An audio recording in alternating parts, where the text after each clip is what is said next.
Hello there, and welcome to Ask Ginger, the second podcast of my entire life so far. I've got a lovely fire on, got a lovely cup of tea here,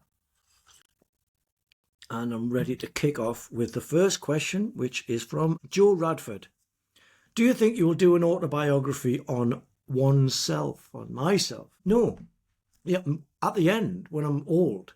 To me, an autobiography is when you're really old and you can tell some great stories like Peter Ustinov or David Niven. No, I haven't read any of Katie Price's books, though she's got 8 autobiographies out. But I can't imagine that they're very insightful or even entertaining. You know, I got one done this week and I got the other one done next week. But I can't really understand why anyone want to read them. I can see why people want to write them, because it keeps your name in the press and your agent's probably telling you that you can't make any money otherwise. But I think it's ridiculous. You write an autobiography right at the end, and if you don't get to the end, or you fucking die before you get to the end, someone else writes the book for you and you're gone. So you're a legend. But Dave C. also asks on a similar topic, I think I heard you like reading autobiographies. If so, which would you say is the best one you've read and would recommend? I love reading autobiographies. I love them. I do read books, autobiographies, rather than, I can't read fiction anymore. I used to love fiction. I used to love Clive Barker. I used to love Irvine Welsh. I just haven't been able to read it for about 10, 15 years now. But I devour autobiographies. To name one would be pretty impossible. I'm getting through a Winston Churchill one at the moment, and it's long. So I definitely wouldn't recommend that. But I don't know. Al Jurgensen, Ministry, the Lost Gospels. That's a great one, because it's just insane, and you wonder if Al Jurgensen was actually that weird. And I read a Chris Connolly book, who's also in Ministry, and just to correlate the stories, see which ones are bullshit, and he confirms that most of the mad bits in Al Jurgensen's book are true. They happened. There's some insane stuff in there. You probably haven't read a book about a band or about a musician that's as insane. It's a complete page turner. There's this brilliant story where he sets a bomb off in a tour bus with Tez Roberts, who plays in Discharge, whose book is also great. And after the gig, that's a really good one. But they set a huge firework off in this bus, and you're just reading it going like, this can't be true, and it apparently is all very, very true. So I love that one. If you're into mayhem, that's a great one. The Tez Roberts one's great.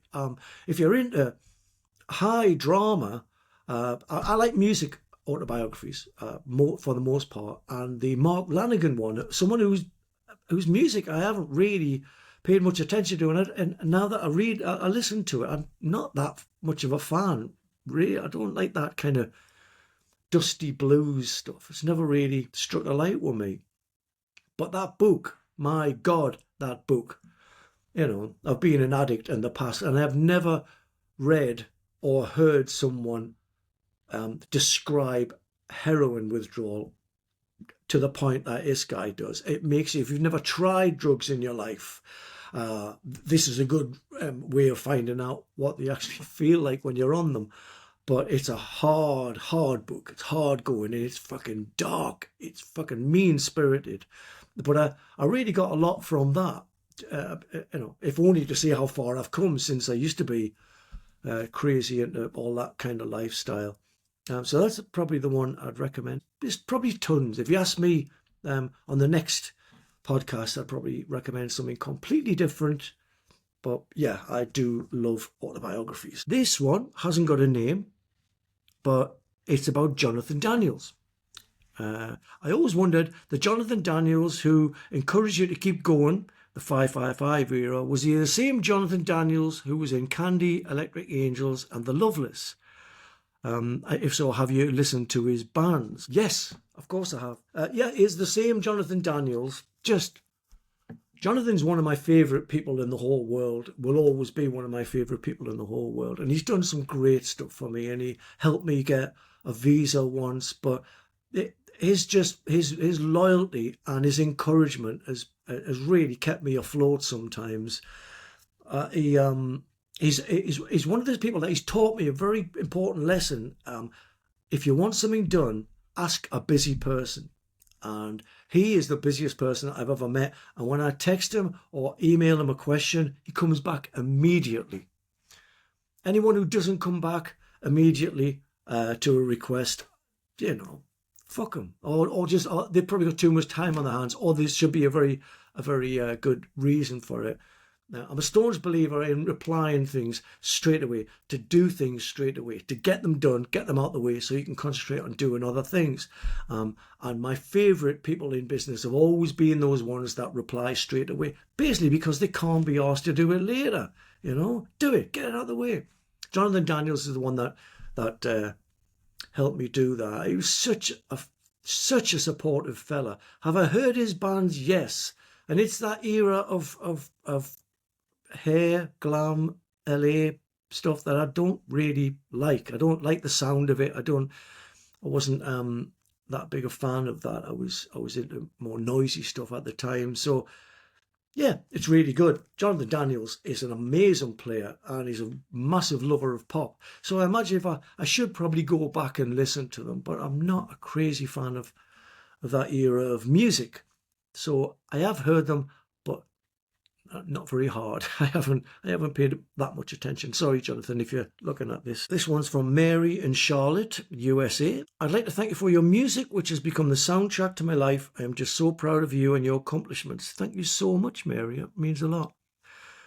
I've struggled with depression and anxiety for years. I just went through one of the worst times of my life in dealing with it all. I won't go any further because you get the gist, and the rest of it's quite personal. If you feel like you're heading into a dark place, how do you pull yourself out? What makes you keep going? Sometimes the pain is so much, it's difficult to go on. My God, I so get where you are. I so get where you are. In fact, there's another question from Vicky that says, I've been through some tough times myself over the past years, and I've struggled terribly with my mental health.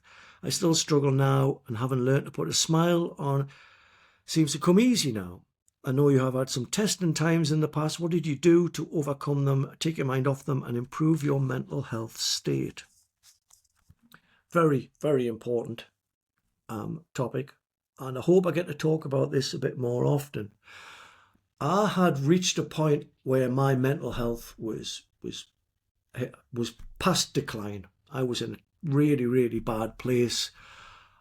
Really dark place, and it looked like my only options were going to be prison or in the ground, and it was getting dangerously close to one of those things happening. I was playing with borrowed time, and I was sectioned. I'll be brutally honest with you all. I was sectioned and spent a little bit of time by myself, and then I came out and was like, fuck, right, I better start again. I would recommend everyone either gets sectioned for a couple of weeks, spends a couple of weeks in a psych ward, or just spends a couple of weeks, somewhere where you can't get access to anything that might trigger you. But I was staying with my mum when I came out of hospital, and now I just went, look, I need to go somewhere and become a ghost for a while. I figured 6 months, it took more like 18 months. But I literally got everything that I owned. I stuck it all in a van, and I came and I lived in a place that I found in the middle of nowhere. It was a very conscious decision to live in the middle of nowhere, because for me, you've got to find your own place where you feel comfortable, where your energy aligns to the environment. Mine's nature. So I came away to the middle of nowhere. Literally, I'm on the Yorkshire moors, barren. And what I needed to do, and what a lot of people need to do when their mental health is getting on top of them, is stop. It's easier said than done, but you need to stop. Because that feeling is you being overwhelmed by everything. Doesn't matter if it's a bunch of little things. That overwhelming feeling will drive you insane, and there's only one way down. So you've got to stop, and if it's really affecting your life, if it's affecting your relationships, if it's affecting your job, if it's affecting your actual existence, then stop doing everything that is negative in your life. I know it's easy for you to say you haven't got to leave a job and, leave the family, and it doesn't matter what you're doing. This is killing you. Surely you not being here is a much worse scenario than anything else. And some people don't do that. And, suicide is a touchy topic right now. But, people say that it's a permanent solution to a temporary problem. So how do you address this temporary problem? As in, you're overwhelmed. You will get over it because you did before and it didn't kill you last time. But there's no need to go through that all the time. And I'll give you my guidelines as to what to do. First of all, be a ghost. You've got to stop everything. Get rid of all of the negativity. You want to be a ghost. You're not going to have too much involvement in social media. Keep your private life away from other people's ears. Find wherever you go that relaxes you. Once you can do that, this is where the work starts. You've found somewhere that you can be relaxed or at peace or at one or aligned with whatever it is that you align with. Then you've got to focus on yourself. Now, this is the hardest thing for someone with mental health issues, is to focus on themselves. But you've got to focus on nothing but yourself. Your goal is to get out of the past and get away from the future. So fuck the past. That's where depression lives. And fuck the future, because that's where anxiety lives. If you can find a way of staying in the moment. And now, this is hard. This is not going to come overnight, but the work begins when you focus on yourself. There's no other way of doing this. You can't be spinning a few plates and think that you're going to treat your mental health. You're not. It's never going to get treated. The worst thing you can do is rely on the system, because doctors will give you a sense of hope, and it's a false sense of hope because they don't know. They're not experts. You want to talk to experts? Talk to people who suffer from depression. They're the experts. Whatever doctors tell you came from a book. Whatever they're going to do is going to involve putting you on drugs. Now, getting an addiction, getting a habit, whether it's fucking cocaine or venlafaxine, is a stupid idea. And people do develop a habit to their antidepressants to the point where it's not really having any effect now, because all you're doing is numbing yourself to the problem that you're not addressing. And addressing the problem is all and everything that you should be concentrating on. So to begin with, I would suggest stop. Focus on yourself. Fuck everyone. Doesn't matter what they want. Doesn't matter what you owe them. None of it matters. You have got to get yourself through this.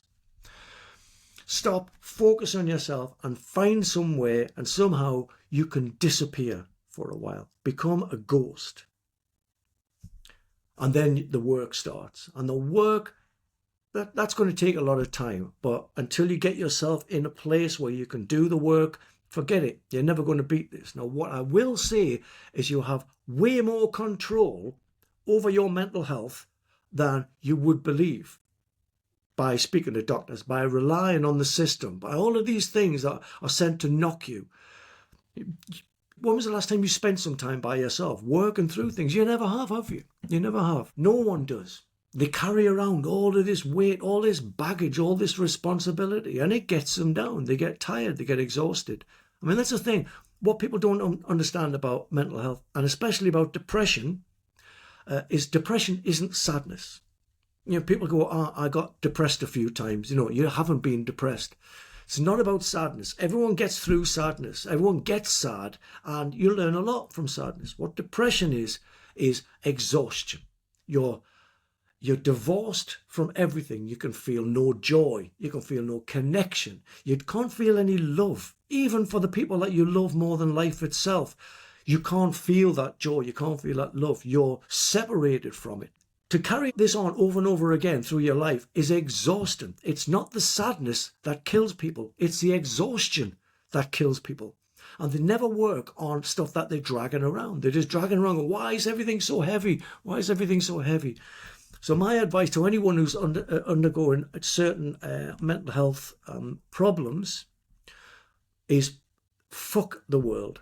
Fuck the past, fuck the future, fuck your doctors, fuck your family, fuck everybody. You've got to go away and you've got to find your peace, your alignment, and you've got to start thinking about yourself. Strip everything away and become a blank sheet of paper. And then you can start the work.